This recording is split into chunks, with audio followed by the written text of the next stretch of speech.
আসসালামু আলাইকুম, mister and Mrs কিচেনে আপনাদের সবাইকে স্বাগতম। সবাই কেমন আছেন? আলহামদুলিল্লাহ আমি ভালো আছি। আবারও চলে আসলাম আপনাদের মাঝে। আপনারা সবাই কেমন আছেন? আজকে আমি ভুনা খিচুড়ি তৈরি করে দেখাবো ছিল, অনেক খাসির বৃষ্টি মাংস দিয়ে। হয়েছে। যদিও এটা আমার অনেক হাজবেন্ডের আবদার, মানে কারণ কালো তার হয়ে বৃষ্টি গেছিল আসলে তাই মেঘ। আসলে খিচুড়ি অনেক বিলাস ওয়েদারটা অনেক করতেই হয়। ভালো। সবাই আমি আর বৃষ্টি বিলাস বুঝাতে করে, পারতেছি না তার বৃষ্টি সবার বিলাসের সঙ্গে ওখানে খিচুড়ি মনে হয় বিলাস তার বৃষ্টি করতে হয়। হচ্ছে। তো সে মাথা নষ্ট করে দিচ্ছে, খিচুড়ি রান্না করো, খিচুড়ি রান্না করো, একটু খিচুড়ি রান্না করো। এর আগেও বলছিল, আমি সেদিন শুনি নাই। এবার না শুনলে হবেই না গাইস। এই জন্য আমি খিচুড়ির রেসিপিটা নিয়ে চলে আসলাম। আমার মানে পেজে অনেক খিচুড়ির রেসিপি দেখতে পাবেন, অনেকভাবে খিচুড়ি রান্নার রেসিপি দেখতে পাবেন। আজকে আরেকভাবে রেসিপি তৈরি করতেছি, একটু হাতে বাটা মশলা দিয়ে, একটু গোটা মশলা দিয়ে আর কি রেসিপিটা তৈরি করতেছি। শর্টকাট, যদিও বেশি হ্যাসেল না। এই যে দেখে নিন, এখানে আমি পোলাও চাউল, তারপরে এখানে মসুর ডাউল নিয়েছি। আমার ঘরে অন্য কোনো ডাউল ছিল না, আপনারা চাইলে আরও কিছু ডাউল অ্যাড করতে পারেন, সেই দিকেও ভালো লাগে। এখানে আমি কিছু হচ্ছে খাসির মাংস নিয়েছি, ছোট ছোট টুকরা করে নিয়েছি। আপনারা ছোট ছোট টুকরা করে নিয়ে নেবেন।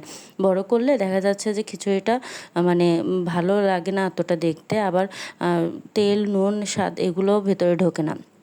যার কারণে আমি ছোট ছোট টুকরা করে নিয়েছি, যাতে প্রতিটা বাইটে একটি করে মাংস যেতে পারে মুখের ভেতরে, এই কারণে।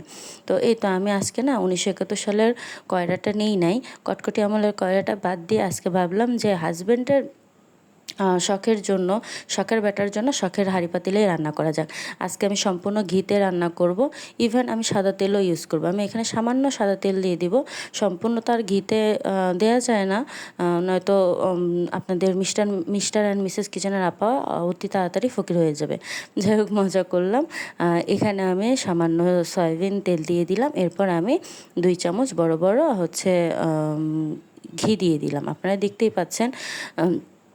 তো আপনাদের ওখানে ওয়েদারে কে কে খিচুড়ি খাচ্ছেন, বা কীভাবে খিচুড়ি খাচ্ছেন, কি দিয়ে খিচুড়ি খাচ্ছেন, আজকে কেমন করে রান্না হয়েছে, অবশ্যই আমাকে শেয়ার করবেন। বন্ধুরা, আপনারা শেয়ার করেন না, আমার মনটা খুব খারাপ লাগে। আপনাদের সঙ্গে কথা বলতে বলতে লাস্ট পর্যায়ে এমন হয় যে আমি মানে আমার ভিডিও শেষ হয়ে যায়, বাট আমার কথা শেষ হয় না। কিন্তু আপনারা মেবি আমাকে ভালোবাসেন না, যার জন্য আমার ভিডিও শেয়ার করে না, লাইক করেন না, কমেন্ট করে না। যাই হোক, এখানে দেখতে পাচ্ছেন আমি ঘি দেওয়ার পর গোটা গরম মশলা দিয়েছি। এর ভিতরে কয়েকটা লবঙ্গ, 3-4টা সাদা এলাচ, দারুচিনি, তেজপাতা। এই তো মশলাগুলো দেওয়ার পরে আমি এগুলো অনেক ভালো করে ভেজে নেব। দেখতেছেন আমি কাঁচামরিচ দিয়েছি, পেঁয়াজ কুচিও দিয়ে দিয়েছি। এগুলো ভালো করে অবশ্যই ভাজতে হবে, যেহেতু ভুনা খিচুড়ি। ভুনা খিচুড়ি না হলে শুধুমাত্র মাখিয়ে দিয়ে যে খিচুড়িটা তৈরি হয়, সব কিছু একবারে দিয়ে মাখিয়ে নিলেই সেই খিচুড়িটা হয়ে যায় চুলায় তৈরি করে, মানে উঠাই দেওয়ার পরে। তো আজকে আচ্ছা, আপনাদের সঙ্গে আমি কিছু কথা শেয়ার করি। আপনারা কি আমার পুরো ভিডিও দেখেন তো? মানে আপনাদের কাছে ভালো লাগে তো? অবশ্যই আপনারা আজকে আমাকে ফার্স্টে এই কমেন্টটি করবেন যে আমার ভিডিওগুলো আপনাদের কাছে কেমন লাগে, অবশ্যই ভালো লাগে কি না। ওকে, এখানে আমি 1 চামচের মতো জিরা বাটা, 1 চামচের মতো রসুন বাটা, 1 চামচের মতো আদা বাটা, আর হচ্ছে শুকনো মরিচ আমি বেটে দিয়েছি। এরপরেও আমি সামান্য শুকনো গুঁড়ো মরিচও এর ভিতরে দিয়ে দেবো। 1 চামচের মতো আমি এখানে গরম মশলা দিয়ে দিলাম, গুঁড়া দিয়ে দিলাম, বেটে দেই নাই। এরপর আমি ওই যে বললাম শুকনো মরিচ দিয়ে দিব। এরপর আমি হলুদ দিয়ে দিব, ধনিয়ার গুঁড়া দিয়ে দিব, স্বাদ মতো লবণ দিয়ে দিব। এরপরেই তো মিস্টার অ্যান্ড মিসেস কিচেনের আপার কথা অনুযায়ী শুধুমাত্র কষাতেই থাকেন, কষাতেই থাকেন, কষাতেই থাকেন। বাদ যাবেন না কিন্তু, কষাতে কিন্তু অবশ্যই হবে, নয়তো মিস্টার অ্যান্ড মিসেস কিচেনের আপা কী বলেছে যে আপনাদের তরকারি বা কোনো কিছুই স্বাদ হবে না। সেই অনুযায়ী কী করতে হবে, কষাতেই হবে, কষাতেই হবে, কষাতেই হবে। এই তো আমিও কষিয়ে নেব, খুব ভালোভাবে কষিয়ে নেব। এই পর্যায়ে কিন্তু আমি পানি দিব না।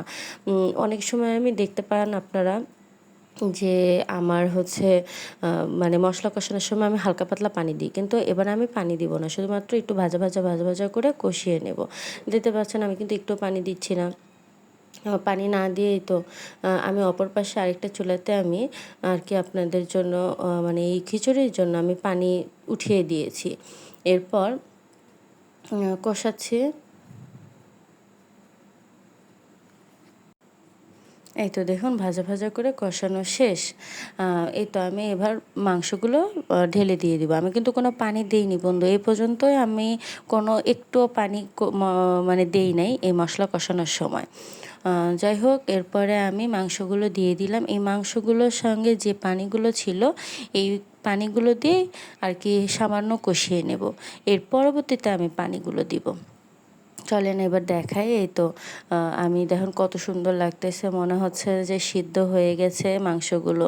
আর এভাবে ভাজা ভাজা করে খাওয়া যাবে, তাই না বন্ধুরা?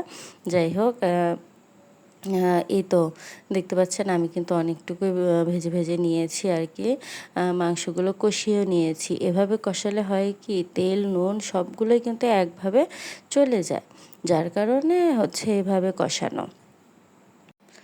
এই তো এভাবে সুন্দর করে কষিয়ে নেবেন, অবশ্যই কষিয়ে নেবেন। আপনারা এই খিচুড়িটা গরুর মাংস দিয়ে করতে পারেন, খাসির মাংস দিয়ে করতে পারেন, ইভেন মুরগির মাংস দিয়ে করতে পারেন। বন্ধুরা, একদিন আমি আপনাদের পাখির মাংস দিয়ে খিচুড়ি রান্না করে দেখাবো, হ্যাঁ? সে অপেক্ষায় থাকবেন আপনারা। আর আপনারা আমার এইরকম ভিডিও চান কিনা অবশ্যই জানাবেন। এরপরে আমি মনে করেন যে পাখির মাংস দিয়ে আর কি খিচুড়ি রান্না করব কিনা সেটাও কিন্তু কমেন্টে জানাবেন। এই তো আমি হালকা পাতলা পানি দিয়ে দিলাম, শুধুমাত্র মাংসটা যেন সেদ্ধ হয়ে আসে। এরপর তো আবার খিচুড়িতে আবারও পানি চলে যাবে। এই তো দেখতেছেন আমি এখানে সুন্দর করে পানি দিয়ে দিয়েছি, আর অপর পাশের চুলাতে খিচুড়ির জন্য আমি পানি গরম করতে দিয়েছি। এরপরে এই যে আমি অনেক কয়েকবার নাড়াচাড়া করতেছিলাম ঢাকনা খুলে দিয়ে অফ ক্যামেরাতে। এবার আমি আপনাদেরকে দেখিয়ে দিলাম যে আমি আর কি এগুলো নাড়াচাড়া করতেছি। এই তো দেখতেছেন অনেকটুকুই আর কি সেদ্ধ হয়ে গেছে। পানিটা কিন্তু পুরাটাই আপনাদের একদম শুকিয়ে ফেলতে হবে বন্ধুরা। যখন চাউল দিবেন নয়তো চাউলগুলো কিন্তু কুক হয়ে যাবে, ডাউলগুলো কুক হবে না। তারপরে ইয়ে হয়ে যাবে, পাতলা হয়ে যাবে, লাটকা হয়ে যাবে। যার কারণে আপনারা পানি পুরোটা শুকিয়ে নেবেন, দেন চাউল ডাউল সব একসঙ্গে ভেজে নেবেন। যার কারণে পানিগুলো কিন্তু শুকাতে হবে। এই তো আমি কিন্তু পানি শুকানোর জন্য আবারও দিয়ে দিলাম। এই তো পানি শুকিয়ে গেছে, পানি একদম শুকিয়ে গেছে। দেখুন কত সুন্দর লাগতেছে, লাল লাল একদম মাংস ভুনা। এটা কিন্তু সাদা ভাত দিয়েও খাওয়া যাবে বন্ধুরা, যেহেতু আমরা সেদ্ধ করে নিয়েছি। যেহেতু সেদ্ধ হয়ে গেছে ছোট ছোট টুকরা, বেশিক্ষণ টাইম লাগে না সেদ্ধ হতে। সেক্ষেত্রে কিন্তু এখন আপনারা গরম ভাত দিয়েও খেয়ে নিতে পারেন। যাই হোক, গরম ভাত দিয়ে খাওয়া যাবে না, কম পড়ে যাবে। এই তো চলেন দেখি, এবার চাল আর ডাল একসঙ্গে মিক্স করে আবারও ভেজে নিতে হবে। বন্ধুরা, আপনাদের একটা বুদ্ধি শিখাই দিই। যখন আপনারা এই পোলাও চাউল রান্না করতে যাবেন তখনই কিন্তু আপনারা অনেক ভালো করে ভেজে নেবেন। দেখবেন যে একটু চাউল ভাজা টাইপের হয়েছে, মানে একটু ভাজা ভাজা টাইপের হয়েছে। তখন কি হয়, আপনারা পানি দিলে পোলাওটা সহজে আর কি পাতলা বা লেটকা হয়ে যায় না। আপনাদের কিন্তু একটা ঝরঝরা ভাবটা চলে আসে। আমি এটা অনেকভাবেই দেখেছি। এটা আমার নিজের আর কি একটা মানে ওপিনিয়ন আপনাদের সঙ্গে শেয়ার করলাম। আমার এটা মনে হয়েছে প্রতিবারই আমি যখন এটা করি তখনই ঠিক এরকম ঝরঝরা হয়, আর যখন আমি ভাজি না তখন দেখা যাচ্ছে একটু লেটকা টাইপের হয়ে যায়। তাই আপনাদের সাথে আমি এটা শেয়ার করলাম। যদি ভালো লাগে আপনারা অবশ্যই আপনাদের রান্নার সময় এটা ফলো করতে পারেন। এই তো দেখতেছেন আমি এটা অনেক ভালো করে ভাজতেছি। আমি কিন্তু বন্ধুরা অনেক অনেক ভালো করে ভেজে নিয়েছি অফ ক্যামেরাতে। শুধুমাত্র যে ক্যামেরাতেই আমি ভাজতেছি তা না, 1-2 সেকেন্ডের জন্য ভাজতেছি তা না। আমি এখানে ক্যামেরা অফ করে অনেক ভালোভাবে হাই হিটে তারপর ভেজে নিয়েছি, কোনো লো হিটে না। এই তো আমি এখানে ভেজে নিচ্ছি, অনেক ভালোভাবে ভেজে নিতে হবে কিন্তু বন্ধুরা। দেখেন মানে আপনারা লাস্টে যে চেক করলে করতে পারেন। এই যে দেখেন চাউল মানে কেমন চাউল ভাজা হয়ে গেছে। পোলাও না, পোলাও চাউল। যাই হোক, একটু মজা করলাম। পোলাও চাউলটা দেখেন কত মনে হচ্ছে যে চাউল ভাজা হয়ে গেছে। এই পর্যায়ে পানি দিলে হবে কি আপনার পোলাওটা আর কি ঝরঝরা হবে। এই তো দেখুন আমি গরম পানি দিচ্ছি এখানে, যাতে তাড়াতাড়ি, যেহেতু ভুনা খিচুড়ি ঠান্ডা পানি দিয়ে দিলে এই পানিটা গরম হতে হতে তখন পাতলা, সব কিছু পাতলা হয়ে যাবে। যার কারণে অবশ্যই আপনারা গরম পানি ইউজ করার চেষ্টা করবেন। এখানে আমি গরম পানি দিয়ে দিলাম, আবার ঢাকা দিয়ে দিব। একেবারে চলে আসবো বন্ধুরা আপনাদের সঙ্গে হচ্ছে পানি শুকিয়ে যাওয়ার পর। এই তো দেখুন আমি পানি শুকিয়ে গেছে, কত সুন্দর হয়েছে তাই না বন্ধুরা? দেখুন একটু কিন্তু চাউল চাউল আছে। আপনারা এখন বলতে পারেন যা পুকোই সিদ্ধ তো হয় নাই, এভাবে কি খাবো, আপনার তো পানি শুকায় গেল। তাহলে এই যে আমি স্মেলটা নিচ্ছিলাম, জানেন অনেক অনেক সুন্দর স্মেল বের হয়েছিল, মানে বলার মতো না। যেহেতু গরম মশলা গুঁড়োটা দিয়েছিলাম তো অনেক সুন্দর স্মেল বের হয়েছিল। এই যে দেখতেছেন যে এখনও চাউল চাউল আছে। এটা এখন কি করতে হবে, যেহেতু ঝরঝরা ভুনা খিচুড়ি সেহেতু এটা এখন আমি দমে দিব। 5-7 মিনিট বা 10 মিনিট আপনারা দমে দিতে পারেন, যার কারণে এই যে চাউল চাউল হয়েছে। এখন সুন্দর করে আপনারা খুন্তির মাথা দিয়ে একসঙ্গে জড়ো করে নিয়ে এরকম গোল একটা স্তূপের মতো বানাতে পারেন। স্তূপের মতন বানিয়ে এই তো ঢাকনাটার সঙ্গে এই যে একটা ছোট কাগজ বা লবঙ্গ এখানে গুজিয়ে দিতে পারেন, যাতে হাওয়াগুলো বাইরে না বেরিয়ে আসে, হাওয়াগুলো যাতে ঢাকনার ভেতরে থাকে। এই তো গরম হাওয়াগুলো ঢাকনার ভেতরে থাকবে। এখন আমি 10 থেকে 15 মিনিট এভাবেই আর কি রাখবো। এই তো দেখুন হয়ে গেছে। আমি 10 থেকে 15 মিনিট পরে আবার আপনাদের সঙ্গে ফিরে এসেছি। এখন দেখুন যে ভুনার খিচুড়িটা কেমন হয়েছে। অবশ্যই সুন্দর হয়েছে। কেমন হয়েছে না হয়েছে সেটা তো আপনাদের দায়িত্ব। অবশ্যই কমেন্ট করে আমাকে উৎসাহিত করেন, যাতে আমি আপনাদের সঙ্গে আরও ভালো ভালো ভিডিও উপহার দিতে পারি। আর উৎসাহ না করলে বন্ধুরা আমার আমেজটা থাকবে না, বা আমার ভিডিও দিতে আর ভালো লাগবে না। যার কারণে আমাকে উৎসাহিত করবেন, যাতে আপনাদের সঙ্গে ভালো ভালো ভিডিও শেয়ার করতে পারি। এই তো দেখুন কতটা ঝরঝরে হয়েছে, যে স্বাদ, যে লেভেলের স্বাদ হয়েছিল ভাই বলার মতো না বন্ধুরা। অনেক অনেক স্বাদ হয়েছিল, একবার বাসায় ট্রাই করে দেখবেন। যাই হোক, আমার মনে করেন যে খিচুড়ি রেডি। এখন আমরা খেতে যাব। Bye bye. আপনাদের যদি আমার ভিডিও ভালো লাগে তাহলে অবশ্যই শেয়ার, কমেন্ট, লাইক সব কিছু করবেন।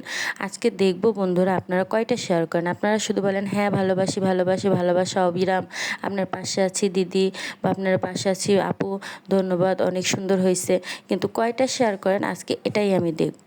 যাই হোক, আজকে এই পর্যন্ত। সবাইকে নিয়ে ভালো থাকবেন, পরিবারের সুখে দুঃখে থাকবেন।